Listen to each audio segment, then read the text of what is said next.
একসাথে দুজনকে ভালোবাসা যায়? সত্যিটা একটু কষ্টের, কিন্তু উত্তরটা না। আমরা অনেক সময় ভাবি দুজনকেই ভালোবাসি, আসলে একজনকে ভালোবাসি, আরেকজনকে শুধু ভালো লাগে।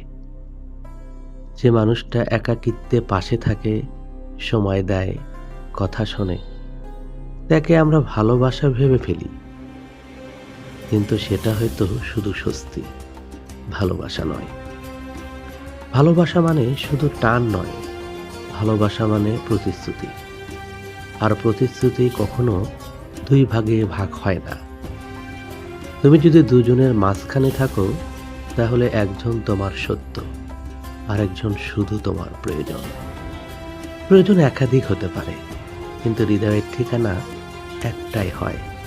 আসলে ভালোবাসা ভাগ করা যায় না।